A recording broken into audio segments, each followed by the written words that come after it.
प्रारब्ध के सभी दर्शकों को मेरा नमस्कार। मेरा नाम है संदीप आर के सिंह और आज हमारा सौभाग्य कि आज हमारे साथ हैं श्री तुषार गुप्ता जी। तुषार भाई, बहुत बहुत स्वागत है आपका प्रारब्ध पर। Thank you for having me. दर्शकों, आपने तुषार जी को कई बार टीवी पर भी देखा होगा, बहुत सारे चैनल्स पर अपने व्यूज रखते हुए और बहुत सारे यूट्यूब चैनल पर डिटेल्ड व्यूज रखते हुए। आप एक पॉलिटिकल एनालिस्ट हैं और इसीलिए और बहुत सारे विषय हैं जो, और राष्ट्रवादी तो हैं, इसमें कोई शंका ही नहीं है। तो तुषार भाई, आपसे आज की जो चर्चा हम करेंगे, जो विषय पर हम बात करेंगे, पिछले 12 साल में बहुत सारे कार्य हुए हैं। भारत को आपने बहुत शानदार तरीके से बदलते हुए देखा है, हिंदुत्व का उभार देखा है, बहुत सारी चीजें देखी। पर यह तो जो बात कही जाती है भाजपा के संदर्भ में या मोदी जी के संदर्भ में या किसी के भी, कि भाई जैसे सबसे ताजा उदाहरण ले हम, बंगाल में आप बंगाल जीते, बंगाल में कितना अत्याचार हुआ हिंदुओं के साथ। वहां पर ममता बनर्जी, जिसको दिल्ली का मीडिया फाइटर फाइटर बोल रहा था, पता चला कि वो हिंदुओं से ही लड़ रही थी। She was fighting with the Hindus and she was being very pro Islamic. आज भी पॉलिटिकल करेक्टनेस में हम अपनी बात, मतलब उसके चक्कर में हम अपनी बात कह नहीं पा रहे। और जहां पर एक आ जाता है कॉकरोच जनता पार्टी, जिसका कोई तुक नहीं, कोई बेस नहीं, नथिंग। कन्वर्सेशन हो रही कॉकरोच जनता पार्टी पर, और कन्वर्सेशन होनी चाहिए थी बंगाल में हिंदुओं पर अत्याचार पर। उस तरफ में एक घटना हो जाती है अखलाक, तो वो हमको जिंदगी भर याद दिलाते रहते हैं कि एक अखलाक मारा गया था। हमारे महिलाओं के रेप हुए, हमको हवा भी नहीं कि क्या हो रहा था।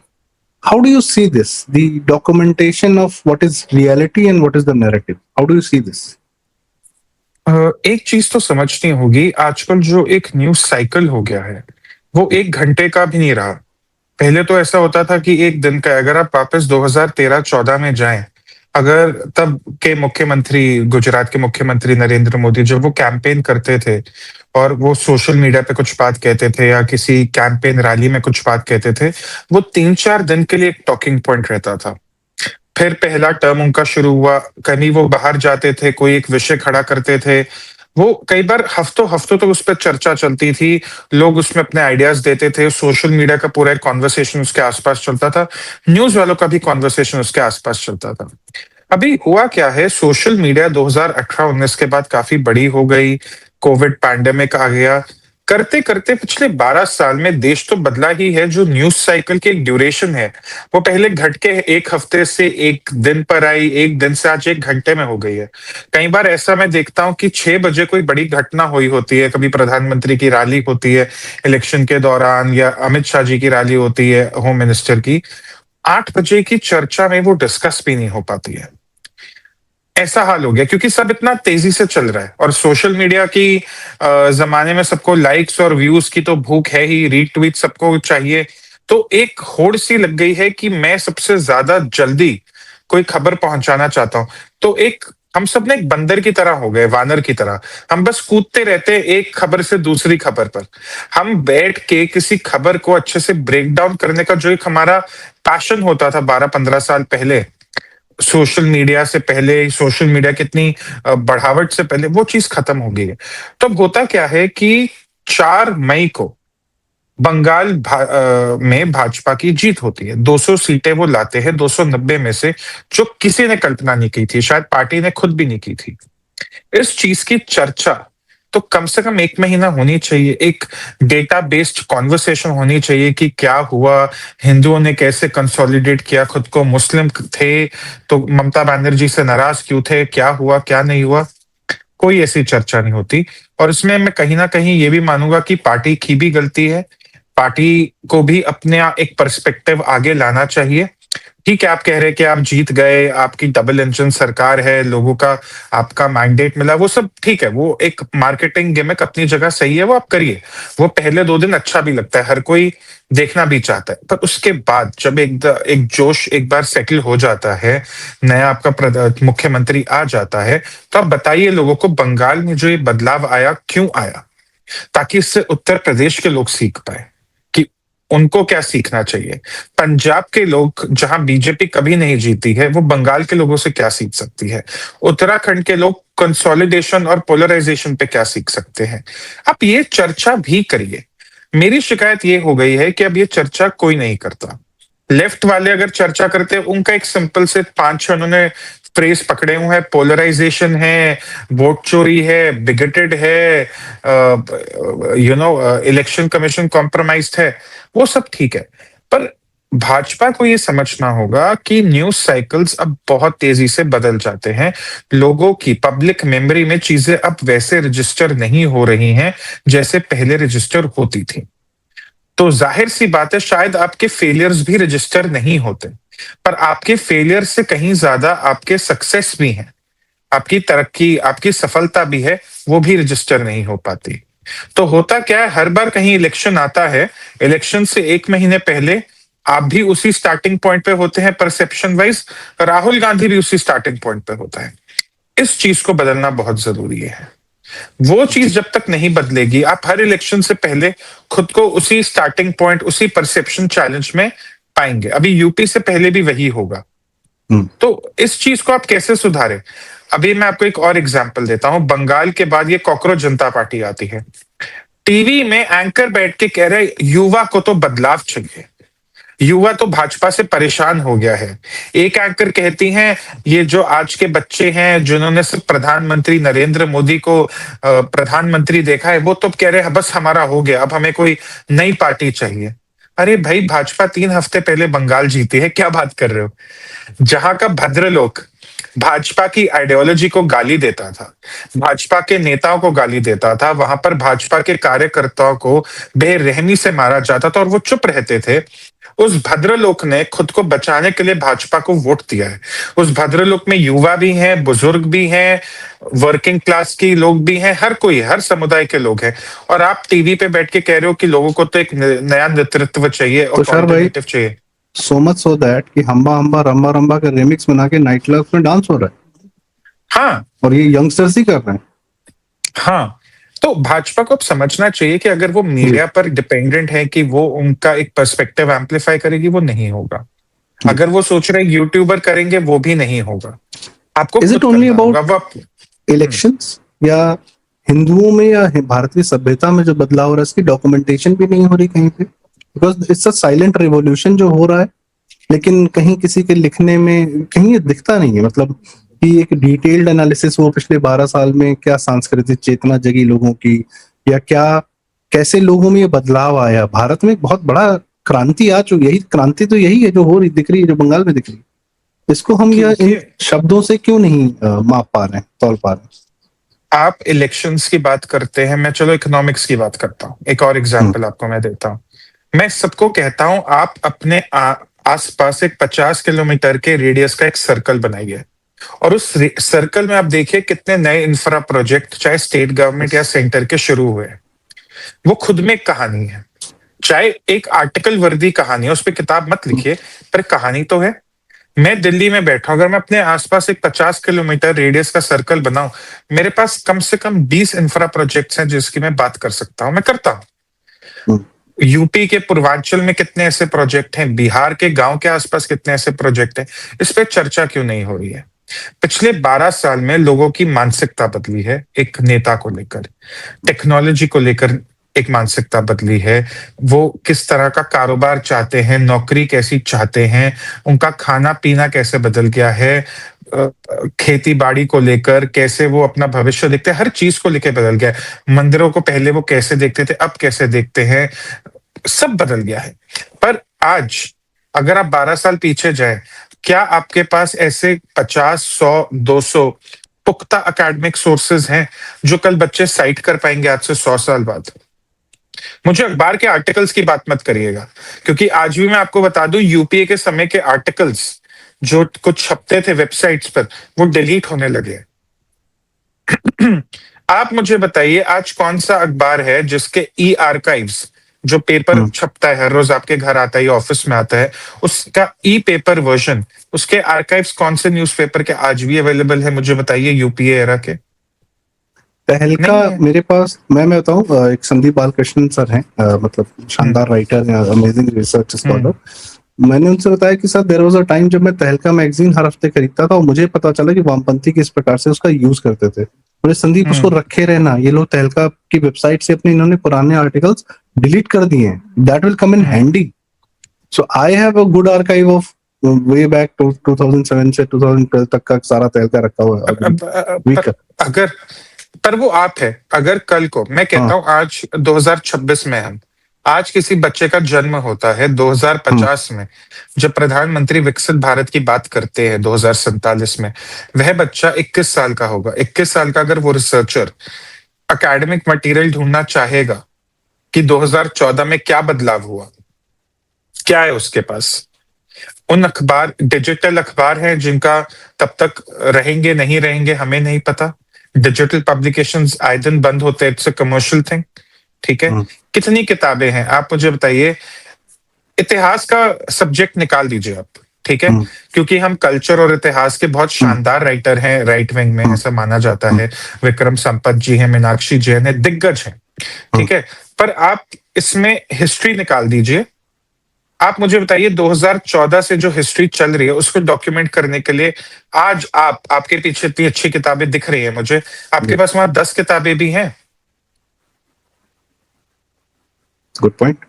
मैं तो रेफरेंस के लिए एक 90s में कैसे नेहरू ने और क्या कहते हैं, मैं वही एक किताब दिखती है मुझे, इन लोग की इकोनॉमिक पॉलिसी क्या थी जिसकी वजह से भारत बर्बाद हो गया 1991 तक। Otherwise there are no books, जो आप एकदम सही कह रहे हैं। और रेफरेंस 2004 से 14 का डॉक्यूमेंटेशन किसी ने 2014 के बाद किया ही नहीं। What was happening between 2004 and 2014, क्या पॉलिसीज से सोनिया गांधी ने देश को तबाह किया। We don't have a reference point. और आप सही कह रहे हैं, डिजिटल पब्लिकेशन गायब हो रहे हैं तो जो चैट जीपीटी से बच्चे पूछ रहे हैं, चैट जीपीटी आपको इंफॉर्मेशन ओवरलोड देगा लेकिन नैरेटिव बहुत रेस्ट्रिक्टेड रखेगा। लेफ्ट विंग ही नैरेटिव है उनके पास जी। और मैं कह रहा हूँ 14 के बाद की डॉक्यूमेंटेशन का है। 12 साल कोई कम समय नहीं होता। इन 12 सालों में क्या क्या चीजें डॉक्यूमेंट होनी चाहिए थी। आप सर्जिकल स्ट्राइक की बात करिए, पाकिस्तान की तरफ हमारी पॉलिसी की बात करिए, बालाकोट स्ट्राइक की बात करिए, जीएसटी के रोल आउट की बात करिए, फॉर्मलाइजेशन की बात करिए, मुद्रा अकाउंट्स की बात करिए, रूरल डेवलपमेंट की बात करिए, टॉयलेट, बैंक अकाउंट, सिलेंडर की बात करिए। ग्राउंड रिपोर्ट्स कहाँ हैं? आज अगर एक एकेडमिक पर्सपेक्टिव से मैं पूछूं ग्राउंड रिपोर्ट कहाँ है? पूर्वांचल के गांव में जाइए और पूछिए सिलेंडर से क्या फर्क है। वोट आए नहीं आए बात की बात है, वो एक सेकेंडरी इशू है। बदलाव क्या है ग्राउंड पे, किसी के जीवन में क्या बदलाव है, ये कहाँ डॉक्यूमेंट हो रहा है? कहीं नहीं हो रहा। आपको मैं एक और एग्जांपल, शानदार काम किया। हम सॉरी, बस एक आपने पूर्वांचल की बात की, जैपनीज एन्सेफेलाइटिस 0 कर दिया। हाँ, 0 डेथ्स। तो कौन लिख रहा है उसके बारे में? हमने थोड़ी बहुत कोशिश की, otherwise there is no citations. तो मोदी जी की एक अच्छी आदत लगती है मुझे, क्योंकि उनका एक मोदी आर्काइव करके ट्विटर पे चैनल चलता है, तो मैं उसको फॉलो करता हूँ। मैं आर्काइव से ज्यादा इंटरेस्टेड इस बात में रहता हूँ कि उस व्यक्ति में, उस समय जब वो शायद एक पार्टी के कार्यकर्ता ही थे और शायद वो इस चीज की कल्पना भी नहीं कर पा रहे थे कि वो यहाँ इस पद पे आज होंगे और इतने लंबे समय तक होंगे। उनकी एक आदत अच्छी जो हम सबको सीखनी चाहिए, जो मुझे अच्छी लगती है कम से कम, वो आर्काइव करते थे अपने थॉट्स को। उनके आसपास दुनिया में क्या चल रहा है और उससे उन पर क्या प्रभाव है, उनकी क्या सोच है, उसको जो आर्काइव करने की उनकी एक आदत है, मेरे को लगता है हम सबको सीखना चाहिए। हमें लगता है कि ट्विटर है हमारा आर्काइव, वो बन गया, ऐसा नहीं होता। एक आप अपना ऐसे एक ऑफलाइन भी एक रिकॉर्ड बनाइए, चाहे आप जो लिखते हैं उसका पीडीएफ ही बना के ऑफलाइन रख लीजिए, पर इस चीज को रखिए।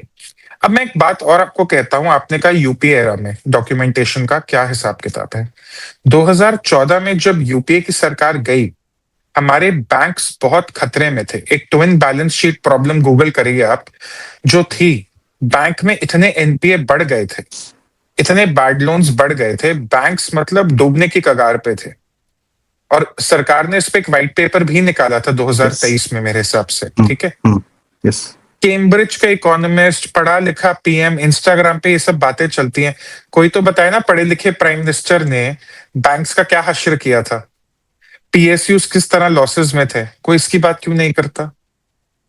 And how they have turned around. How they have turned around. अभी एक और मजे की बात सुनिए। पिछले हफ्ते मोदी जी ने कहा कि सोना कम खरीदिए, इंपोर्ट बिल है, ये है वो है, तो लोग फट से चढ़ गए कि क्या है तुमसे, क्राइसिस नहीं संभलता, पढ़ा लिखा प्राइम मिनिस्टर ये करता था वो करता था।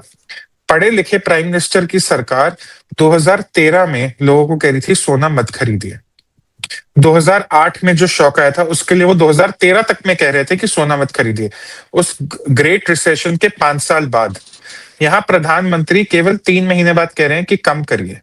और कोई ये चीज नहीं देखता, भाजपा के लोग खुद नहीं देखते, उनको याद दिलाना पड़ता है कि आप 2020 में कोविड का सामना कर रहे थे, 2021 में आपकी डेल्टा वेव आ गई और दुनिया भर में सप्लाई चेन क्राइसिस आ गया, 2022 में रशिया यूक्रेन वॉर हो गई शुरू, 2024 में आप पे टैरिफ वॉर शुरू हुई डोनाल्ड ट्रंप द्वारा, जो पूरी इकोनॉमी को दुनिया भर में तहस नहस कर रही थी, 2025 में ईरान की वॉर है। आपके 5 एक्सटर्नल शॉक थे, पर आप उसकी बात वन नहीं after the other, one after one the after other. The other, और फिर भी आपके इकोनॉमिक जो एक फंडामेंटल्स है, मैक्रो फंडामेंटल्स हैं, इतने दुरुस्त हैं, अभी भी इतने दुरुस्त हैं। कैड ले लीजिए, वो सब ले लीजिए। अब यही प्रॉब्लम आती है, मेरे को ये चीज अच्छी लगती है तो मैं इसके बात करता हूँ, पर आज से 20, 21, 25, 30 साल बाद सोचिए कितना बेवकूफी होगी अगर हम कहें कि 2013 में जो एक कॉल की गई थी कि सोना कम खरीदिए, क्या वो 2026 के बराबर है, उसके समान है? नहीं ना, दोनों में कितना और अंतर है। 2013 में तो बिना क्राइसिस का इन लोगों ने सिलेंडर के हाँ, दाम बढ़ा दिए थे, पर 400 रुपए से 900 पर, रुपए कर दिए। पर मैं वही आप कह रहा हूं, जो नैरेटिव है, परसेप्शन है, वो ऐसा बन गया है कि दोनों चीजें एक समान है, जबकि वो नहीं है। और यही हमें पता चलता है कि अगर आप अपनी जीत को या अपनी सफलता को आर्काइव नहीं करते, या आप अपनी एक अप्रोच को आर्काइव नहीं करते, एकेडमिकली आगे नहीं करते, आपको बहुत नुकसान होगा आने वाले समय में। आप सिर्फ राजदीप काम कर रहे हैं, सरदेसाई, कहानी नहीं कह रहे। हाँ, राजदीप सरदेसाई 2024 के इलेक्शन पे किताब लिखते हैं। राजदीप सरदेसाई हर इलेक्शन पे किताब लिखते हैं, उनको पसंद है लिखना, ठीक है, उनकी आइडियोलॉजी किसी से छुपी नहीं है। अपनी किताब में उन्होंने 240 का क्रेडिट ध्रुव राठी तक को दे रखा है। फार्मर प्रोटेस्ट पे इतना बड़ा चैप्टर लिखा, जिसमें एक दो जगह तो उन्होंने डेट भी गलत करी हुई है, मैंने ट्वीट भी किया था इस बारे में। आज वो किताब एकेडमिक मटेरियल बन चुकी है, वो 10 जगह साइट भी होगी। उस किताब में जो लिखा गया है, क्योंकि वो इस तरह मार्केट हो चुका है, इतने उस पे पढ़ने वाले बच्चे हैं, वो अब कहीं ना कहीं गॉस्पेल ट्रूथ है। कल कोई तो उसका पीडीएफ चैट जीपीटी में डाल देगा, उसकी समरी वही इनपुट हो जाएगी, गार्बेज इन गार्बेज आउट। तो अब बताइए किसका नुकसान है इसमें, किसकी कहानी आगे चली गई? और भाजपा की तरफ से 2014 की विन के बारे में भी कहीं से कोई किताब नहीं लिखी गई है। इट्स बीन 12 नहीं, इयर्स नाउ। एकेडमिक कोई की ऐसी कमी नहीं है किताब, उनके पास। कोई देखिए किताब लिखना ना, हमें ऐसा लगता है लेफ्ट का ये आर्ट मैं कहता हूँ काफी अच्छा है। लेफ्ट जैसे किताब लिखता है ना, या आर्टिकल्स भी अपने लिखता है, एक चीज जो उनमें काफी अच्छी मुझे लगती है, वो परसिस्टेंट है, ढीठ है, लगे रहते हैं। शायद पॉलिटिक्स या इलेक्शंस उनके फेवर में नहीं चलते, वो हार रहे इलेक्शन, शायद उनकी सरकार भी कहीं नहीं होगी, अभी तो 4 राज्यों में कांग्रेस सिर्फ, ठीक है, पर वो लगे रहते हैं, अपनी कहानी लिखते रहते हैं। भाजपा क्या करती है, भाजपा के जो एक समर्थक है, एक पूरा इकोसिस्टम है, उनका फोकस होता है इलेक्शन जीतने में, जो ठीक है, अपनी जगह सही है, पर कहानी भी बताइए, वो चीज थोड़ी नुकसानदायक रहती है, मुझे ऐसा लगता है। नहीं, ये बात आपने सही कही कि ये थोड़े से ढीठ हैं, और क्या कहते हैं, ये लोग थोड़ा सा लगे रहते हैं, और सबसे मेन बात है ये लोग साइलेंस का भी ना सदुपयोग करना जानते हैं, कहाँ इन्हें चुप हो जाना बंगा, और कोई इन पर उंगली नहीं उठाता। फिर वही बात, आज तक नाथूराम गोडसे को लेकर ये लोग उनको टेररिस्ट और पता नहीं क्या क्या, वीर सावरकर पर जो फर्जी नैरेटिव फैला रखा है, ऐसा नहीं कि आज से कर रहे। और आपकी रिसेंट मेमोरी में जितने हिंदू मारे गए हैं, उनका ये नाम आपको भुलवा देते हैं कि या ये तो इंफॉर्मेशन ओवरलोड कर देते हैं, या एकदम साइलेंस हो जाते हैं। और हमें ये दोनों का ही कॉम्बिनेशन बनाना नहीं आता कि हमें कब इंफॉर्मेशन की बॉम्बार्डिंग करनी है। You have Bengal at your hand. आप पूरे इंडियन लाइंस की धज्जियां उड़ा सकते हो, आप पूरे भारत में मुसलमान वोट बैंक की धज्जियां उड़ा सकते हो कि मुसलमान वोट बैंक ने पूरे भारत में क्या तबाही मचा रखी है, और इनके द्वारा समर्थित नेताओं ने, और जैसे जैसे इनकी पॉपुलेशन बढ़ती है क्या क्या होता है। So you can have that. जो मैं कह रहा हूं, मैं एक एकेडमिक पॉइंट ऑफ व्यू से जो चीज कह रहा हूं, या एक नैरेटिव पॉइंट ऑफ व्यू से चीज कह रहा हूं, शायद वो अगले 5 साल में उसका इम्पैक्ट नहीं दिखेगा, पर अगले 10, 15, 20 साल में दिखेगा। आज अगर हम यूपीए की बात करते हैं, आज मैं किसी समर्थक से पूछूं, तुम बताओ यूपीए में वो 10 ऐसे कदम मनमोहन सिंह सरकार के जिन्होंने भारत को 10 साल पीछे या 20 साल पीछे कर दिया, वो नहीं बता पाएगा। कितने लोग तो बैंकिंग क्राइसिस पे भी ठीक से बात नहीं कर पाते, कितने बच्चों को इस बारे में नहीं पता। आप ऑडेसिटी देखिए 2000 ये शायद रघुराम राजन का एक स्टेटमेंट आया था, ये शायद तब था जब वो आरबीआई के गवर्नर नहीं रहे थे, और उन्होंने कहा था कि जो मुद्रा लोन आप दे रहे हैं ये अगला एनपीए क्राइसिस बनाएगा। मतलब ऐसी ऐसी चीजें होती देखी है कि 2014 में यूपी एक बैंकिंग क्राइसिस छोड़कर जाती है, 4-5 साल में भाजपा उसको ठीक कर देती है, और फिर 5 साल बाद भाजपा को सुनाया जाता है कि भाई तुम तो ये मुद्रा लोन देकर एनपीए क्राइसिस को बढ़ावा दे रहे हो। क्यों एनपीए क्राइसिस? क्योंकि तुम उन लोगों को लोन दे रहे हो जिनके पास कोलैटरल नहीं है, गरीब घर से आते हैं, मध्य वर्ग या लोअर वर्ग इकोनॉमी के हैं, ठीक है। और भाजपा ने भी ये इंश्योर किया कि मुद्रा से कोई एनपीए क्राइसिस नहीं होता। ये खुद में एक कहानी है, ये खुद में एक कहानी है। पर ऐसी कहानियां कहाँ इकट्ठी की जा रही हैं? सरकारी डेटा है, मैं ये नहीं कह रहा सरकारी डेटा नहीं है। आप मुझे बताइए हाँ, कितने लोग सरकारी डेटा का आज एक अच्छा रिसर्च कर रहे हैं? कुछ नहीं कर रहा। मैं बहुत आपको रेयर, बताता हूँ। रेयरली, मैं रेयरली मैं सर, रेयरली। हाँ, मैं आज आपसे ये बहुत एक फ्री फ्लोइंग बात कर रहा हूँ, क्योंकि जी। हमारा क्या रहता है, अगर यूट्यूब पे हम बैठे हैं, चलो इलेक्शन डिस्कस करते हैं, इसने क्या हाँ, कहा, उसने क्या कहा, वो ऐसा सोचता है, ये ऐसा करता है, हम आज और कल की बात में फंसे रह जाते हैं। ना कोई 20 साल पीछे जा रहा है, ना कोई 20 साल आगे जा रहा है। या तो पीछे जाते हैं फिर 2000 साल ही पीछे चले जाते हैं, कि इतिहास हाँ। में इतना पीछे जिसका आज के समय पर कोई लेना देना नहीं है। सर, मैं नहीं बिहार कहता में जिस इतिहास से भी बात करिए, वो चाणक्य से हाँ, बस शुरुआत ही उनकी चाणक्य मगध से होती। जी। पर इतिहास में जाइए, इतिहास की हाँ, स्टडी करना अच्छी बात है, पर इतिहास को ही अपना एक एस्केप मत बनाइए ना। उस इतिहास को भी क्या पढ़ते रहना जिसका आज पर कोई असर नहीं है, ठीक है ना। ट्रू। तो मैं मतलब कहता हूँ थोड़ा रियलिस्टिकली भी होकर चले, क्योंकि 20-25-30 साल बाद ये चीजें जरूरी होंगी, और वही चीजें हमें अगले 20-25-30 साल गाइड भी करेंगी। तो ये मेरा मानना है, और इसीलिए मैं थोड़ा ऑब्सेस्ड रहता हूँ इन चीजों से, तभी मैंने अपना हाँ, सबस्टैक भी शुरू किया। जी। आपका सबस्टैक का नाम क्या है? पॉलिसी? policy.substack.com। दो उस पे हाँ, पॉलिटिक्स और इसका पॉलिसी दोनों पे चर्चा करता हूँ मैं। दर्शकों, ये लिंक जो है इस वेबसाइट का हम आपको शेयर भी करेंगे अपनी डिस्क्रिप्शन में, और आप इसको जरूर देखें। आर्काइव करना, अपनी आप काम तो कर रहे हैं, पर क्या आप अपनी कहानी कह रहे हैं? यदि महाभारत न लिखी गई होती वेदव्यास जी के द्वारा, तो हमें क्या पता चलता कि क्या हुआ था। और आज भी जो गीता, भगवत गीता से हर दिन आदमी सीख रहा है, तो बिना उस पूरी महाभारत के डॉक्यूमेंटेशन के संभव नहीं था। सिर्फ गीता ही अगर रहती, तब भी ना समझ पाते यदि उसमें महाभारत का रेफरेंस ना होता तो। वो कथा बताती है, कथा का सार है गीता, तो कथा जानना भी आवश्यक है, कैरेक्टर जानना भी आवश्यक है। रामायण की रचना की गई, तुलसीदास जी ने रामचरितमानस लिखा, जन जन तक पहुंचाया, तभी राम का भाव सबके मन में रहा, और तभी राम जन्मभूमि आंदोलन हो पाया, और आज भारत को वह नेतृत्व, हिंदू नेतृत्व मिला जिसका वो अधिकारी था। तो ये कैसे हुआ? क्योंकि कभी किसी ने कुछ लिखा था, और अकेले लिखा था। इसके लिए सहयोग लिया नहीं लिया वो एक अलग कहानी है। पर हाँ, आप ये जो कह रहे हैं ये बड़ा आवश्यक है। अभी आजकल मैं देख रहा हूँ प्रोजेक्ट चल रहा है कि पुराने डॉक्यूमेंट जो हमारे पांडुलिपियां हैं उनको ढूंढा जा रहा हम्म। है, उन पर रिसर्च हो रही है। आर्यन इन्वेजन थ्योरी को बस्ट किया जा चुका है। पर यह सारी बातें जो हैं, मिथ, अभी भी हमारे लार्जर नैरेटिव में नहीं। स्कूलों में आज हम्म। भी वही सब फर्जीवाड़ा पढ़ाया जा रहा है। बच्चों को अंदाजा नहीं है, इंस्टाग्राम पे झूठे झूठे लोग, मतलब फाइनेंशियल एनालिस्ट ऐसे आईएम के उतर के ऐसी बकवास बातें करते हैं, लगता है कि क्या ही कहें, क्या बन रहे हैं लोग। और उनको काउंटर करने के लिए कुछ बच्चे फिर रील्स बना रहे हैं कि इसने ये बात बोली थी तो इसके बात में ये फ्लॉ है। बिकॉज हम्म। हमारा कोई लार्जर नैरेटिव, आप सही कह रहे हैं, वो दिखता नहीं है। वो हम लोग भी ढूंढना चाहें तो मिलता नहीं। अभी और कोई मुझे कई। हैरानी जी। हैरानी जी। ज्यादा इसलिए होती है क्योंकि मोदी जी खुद एक ऐसे व्यक्ति हैं जो चीजें आर्काइव करने में विश्वास रखते हैं।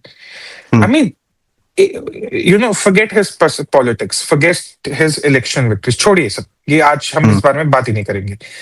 वो व्यक्ति 1970, 1980, 1990 के दशक में, जब भाजपा का पॉलिटिकल कैपिटल कुछ खास नहीं था, उनका खुद का इंडिविजुअल पॉलिटिकल कैपिटल था ही नहीं। मतलब मैं ये भी नहीं कहूंगा कम था, जीरो था, ठीक है। हम्म। वो आदमी एक कागज के एक टुकड़े पर अपने थॉट्स आर्काइव कर रहा है। वो कश्मीर को लेके क्या सोचते हैं, यूसीसी को लेके क्या सोचते हैं। ये एक अच्छी आदत है हम सबके लिए, और उनके जमाने में, उनके समय में एक ठहराव था। समय अपनी गति से चलता था, आज समय बहुत तेज गति से चलता है।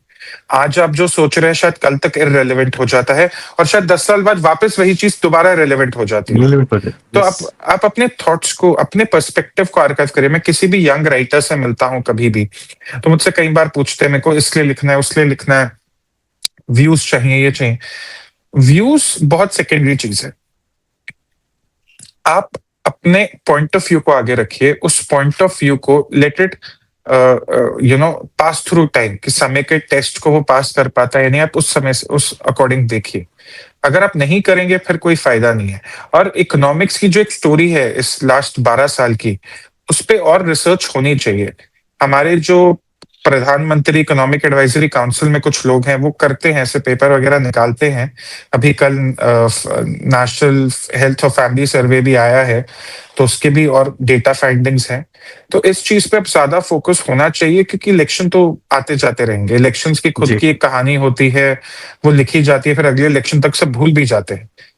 लार्जर 12 साल की स्टोरी क्या है, 12-15 साल, फिर 15-20 होंगे, उसका क्या होगा, उसका सोचना चाहिए सबको। जी। और आपने बड़ी शानदार बात बताई। जिसको व्यूज चाहिए उन लोग के लिए भी ये बताऊं, ये जो हमने एक फिल्म हिट कराई है हिंदू जनता ने, धुरंधर नाम की, ये हाँ। भी किसी न किसी ने आर्काइव किए हैं सारी घटनाओं को, ये सारी सिलसिलेवार तरीके से, तब उस पर एक स्क्रिप्ट लिखी। सिर्फ ये नहीं कि आपने पाकिस्तान में जाके कुछ कांड किए, आपने आर्काइव किया, आपने सारे डॉक्यूमेंटेशंस रखे हैं, पूरी चीजें डिटेल्ड रखी हैं, नोटेड हैं।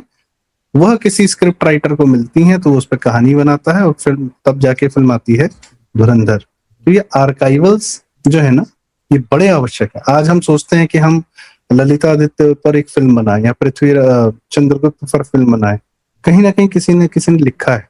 पुणे में एक भंडारकर ओरिएंटल रिसर्च इंस्टीट्यूट है, जिन्होंने ये चाणक्य का पूरा अर्थशास्त्र के श्लोक इकट्ठा किए, महाभारत के श्लोक इकट्ठा किए। ये सब कार्य किसी ने तबीयत से किया है, मेहनत किया है। अभी मैं बताऊं तुषार जी, मुझे कुछ दिन पिछले हफ्ते एक साइंटिस्ट हैं, उनसे मिलने का सौभाग्य मिला। उनके पिताजी ने सन 70 के दशक में रामायण में जितने वनस्पतियों का जिक्र है, उसके बारे में रिसर्च पेपर लिखा है कि वो वनस्पतियां भारत में कहाँ कहाँ किस किस जगह पर आज भी पाई जाती हैं। करीब 300 से ज्यादा वनस्पतियों का जिक्र है। उनका क्या अब हम तो ये भी नहीं करते कि जो पद्मश्री विनर है हमारे, जितने शानदार लोग पिछले 14 साल में जिन लोग को अवार्ड मिले, उनके ही जीवन को, उनकी ही डॉक्यूमेंट्री बनाए कि भाई क्या अद्भुत लोग हैं। एक एक आदमी अपने आप में मोटिवेशन। सरकार बनाती, संसद टीवी से आ जाता कोई डॉक्यूमेंट्री पे, क्या लगता है पैसा? और क्या डॉक्यूमेंट्री बनाने के लिए सरकार पैसा रिलीज नहीं करती? बहुत पैसा रिलीज नहीं करती नहीं, मेरी तो अगर माने, सरकार का काम इस पूरे प्रोसेस पे सिर्फ एनेबलमेंट का होना चाहिए। Yes. सरकार खुद ना बनाए, वो फिर मैं कह क्वालिटी रहा हूँ का वो भी ना इशू बनाए, हो जाता है। हाँ, नहीं आप ना enable बनाए, करिए। मैं कह रहा हूँ आप ये समाज का कार्य था। हाँ, आप जो लोग पैशनेट है उस चीज को लेकर, आप उन्हें एक्सेस दीजिए। किसी यस। तरह से उनको किसी पॉलिसी को समझना है या किसी इलेक्शन हाँ। को समझना है, आप खुद मत के काम करिए। मैं सरकार से उम्मीद नहीं रखता कि वो खुद किताबें लिखे या खुद कोई पेपर छपवाए, पर उस चीज को इनेबल करिए। शायद आप कुछ स्कॉलरशिप्स लॉन्च कर सकते हैं, ऐसा बहुत कुछ किया जा यस, सकता है, बहुत एग्जैक्टली थिंक टैंक्स करते एग्जैक्टली। भी हैं। तो पर्पस वैसा यही आप था करते कहने का रहिए। जी। हाँ हाँ, पर्पस यही मतलब एक आइडिया ये होना चाहिए कि आपका एक लार्जर नैरेटिव कैप्चर हो और वो कॉन्वर्सेशन में रहे। ये नहीं कि जी। कैप्चर करके एक कोने में रख दिया है कि कभी कोई यस। लाइब्रेरी में जाके पढ़ लेगा। उस पर चर्चा होती रहे, वो चीज जी। जरूरी है। अगर चर्चा नहीं होगी तो फिर कोई फायदा नहीं।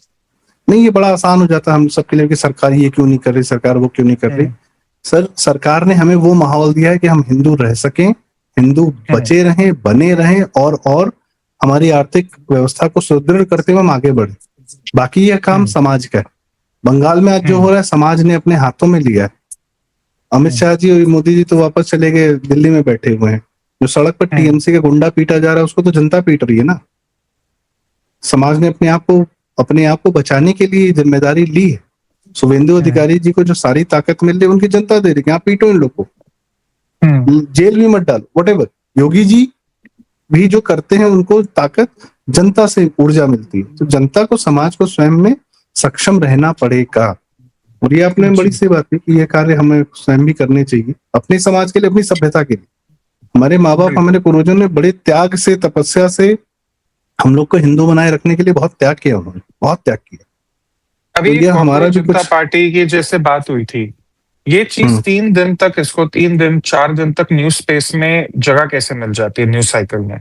क्योंकि लोगों को 100 ये याद नहीं कि 12 साल पहले एक हम्म आम आदमी पार्टी का भी यही फॉर्मूला था। एग्जैक्टली तब उनको टीवी मीडिया ने हाइप कर दिया था, आज सोशल मीडिया का जमाना है तो सोशल मीडिया हाइप कर रही है। सेम डायलॉग, सेम स्टंट, हमारी जान खतरे में है, हमारा हैक हो गया अकाउंट, हमें डराया धमकाया जा रहा है, हमारे लोग पोच किए जा रहे हैं, एकदम सेम। मतलब वो होता है ना कि घटिया वाइन को नई बोतल में डाल दिया और कह दिया ये तो एकदम बेहतरीन वाइन है, एकदम वैसी कहानी है। तो जब आप अपने सबसे रीसेंट हैपनिंग्स को भी सही से प्रेजेंट नहीं कर पा रहे हैं, लोगों को याद नहीं है। और कहीं ना कहीं मैं ये नहीं सारा दारोमदार मैं सरकार पे नहीं डाल रहा हूँ कि सरकार की सारी गलती है, लोगों की भी मेमोरी अब उतनी शार्प नहीं है क्योंकि सोशल मीडिया का जमाना है। पहले लोग 3 घंटे की पिक्चर देखते थे, अब 30 सेकंड की रील देखते हैं। तो उनका प्रोसेसिंग पावर, उनका रिटेनिंग पावर, उनकी मेमोरी सब वैसी हो गई है। तो सरकार को भी खुद को उसी हिसाब से ट्यून करना पड़ेगा। मेरा तो इनफैक्ट, मैं एक बार 2 बार इस बारे में भी लिखा है मैंने कि जब बात आती है कम्युनिकेशन की, गवर्नमेंट की कम्युनिकेशन की, आपका शायद व्हाइट हाउस का जो कम्युनिकेशन मॉडल है प्रेस सेक्रेटरी का, मुझे वो हम्म मॉडल बहुत सूटेड लगता है अगर आप इंडियन सेटअप में देखें। मेरा मानना है अगर आज पीएमओ से एक प्रेस सेक्रेटरी हो जो हर रोज 2 समय मीडिया को ब्रीफ करे, जैसे व्हाइट हाउस की सेक्रेटरी हम्म करती हैं, प्रेस सेक्रेटरी करती हैं, बहुत स्ट्रीमलाइन कर देगा गवर्नमेंट कम्युनिकेशन को। पीआईबी हम्म की वेबसाइट यूपीएससी और न्यूज चैनलों के अलावा कोई नहीं खोलता, या यूपीएससी के बच्चे खोलते हैं या न्यूज चैनल के इंटर्न्स खोलते हैं, और कोई नहीं खोलता। कोई आम नागरिक पीआईबी की वेबसाइट हर रोज नहीं खोलता। पर अगर आप सुबह 11 बजे एक ब्रीफ रखते हैं, या सुबह 9 बजे एक ब्रीफिंग रखते हैं, शाम को 7 बजे एक ब्रीफिंग रखते हैं, या कभी इमरजेंसी के समय एक्स्ट्रा ब्रीफिंग रखते हैं जैसा व्हाइट हाउस में होता है, और ये मल्टीलिंगुअल भी हो सकता है, आजकल हम्म एआई का हम्म जमाना है, ब्रॉडकास्टिंग हम्म मल्टीलिंगुअल हो सकती है, कोई बड़ी मुसीबत की चीज नहीं है, ये आप देश भर में एक ब्रीफ चला सकते हैं। ये होना चाहिए, ये एक बहुत अच्छा मॉडल है जो सरकार को एक्सप्लोर करना चाहिए। इससे क्या होगा, आपका एक प्रेस स्क्वायर बनेगा, आपका इंफॉर्मेशन जो आउटपुट है एक सिंगल तरीके से जाएगा, एक सेंट्रलाइज तरीके से जाएगा। मिनिस्ट्रीज खुद को वहां रिप्रेजेंट कर पाएंगी, अगर उनका कोई स्टेक होल्डर है वो आके भी ब्रीफिंग में जुड़ सकता है, मिलिट्री का जुड़ सकता है, जैसे व्हाइट हाउस में होता है। तो अगर अमेरिका में ये मॉडल चल सकता है, मेरे हिसाब से इंडिया में भी इस मॉडल का एक एक्सेप्टेंस हो सकता है। और 5-6 साल से मैं ये चीज कह रहा हूँ कि इस बारे में हम्म सोचना चाहिए सरकार को। बाकी अब देखिए जी आगे क्या होता है। हाँ, जाहिर सी बात है। जब तथ्य, सब्सटेंस, काम सब कुछ आपके साथ है, तो उसको कहने के लिए भी तो आप यह अधिकार आपका है कि आप उसे हम्म कहें, उसमें क्लैरिटी लाएं और दुनिया में कंफ्यूजन दूर करें। तो ये बड़ा हम्म आवश्यक है। आपने सही बात की तुषार भाई। तो बहुत बहुत हम्म। धन्यवाद, आज आपने हमें समय दिया तुषार भाई। और नहीं। आपने जो है एक बहुत महत्वपूर्ण बात, जो आज के समय की घटनाओं पर आधारित नहीं, पर पूरे कई सारी घटनाओं का जो मिश्रण है पिछले कई सालों का, हमें याद तो रखना पड़ेगा कि कहाँ थे, कहाँ पर हैं, कहाँ जाना है, जहां आगे बढ़ना है, जाना है। शहरों की बातें होती हैं, लोग ऐसे मतलब हमारे शहर क्यों ऐसे हैं, लोग ठीक है डेली बेसिस पे बहुत सारी समस्याओं से जूझ रहे हैं, सब अपनी चीजें, पर हम थे कहाँ, वो रेफरेंस भी हमें ध्यान रखना पड़ेगा। और किसके माध्यम से आज वहां तक पहुंच रहे हैं या जीवन में आगे पहुंचेंगे, उसमें सरकारों का बहुत बड़ा रोल है। तो ये कहानियां बहुत जरूरी है, बहुत ज्यादा जरूरी है। तो चलो भाई, बहुत बहुत धन्यवाद, आज आपने हमें समय दिया। Thank you so much. Thank and you, thank you. दर्शकों से आग्रह, कृपया यह वीडियो लाइक करें। आपके माध्यम से अगर आपको लगता है कि हमने बातें जरूरी की हैं, तो आपके माध्यम से अगर बातें दूर तक जाए, हमें भी अच्छा लगेगा। कृपया शेयर भी करें लोगों के साथ। और तुषार भाई का ट्विटर हैंडल है, जरूर फॉलो करें। हम वो जो है आपको इस डिस्क्रिप्शन में उस ट्विटर हैंडल का लिंक भी आपके साथ शेयर कर देंगे। वैसे वैसे मैं बता देता हूँ, @तुषार15, I guess I am right. Yes yes yes. जी, @तुषार15 आसान है, आप वैसे भी सर्च कर सकते हैं। बाकी वेबसाइट का भी जिक्र हम करेंगे, और चैनल जरूर सब्सक्राइब करें। प्रारंभ तुषार भाई के साथ हम जरूरी विषयों पर प्रयास करेंगे कि लगातार आपके सामने जी, बातचीत करते रहें। बहुत बहुत धन्यवाद, नमस्कार, जय श्री राम। नमस्ते।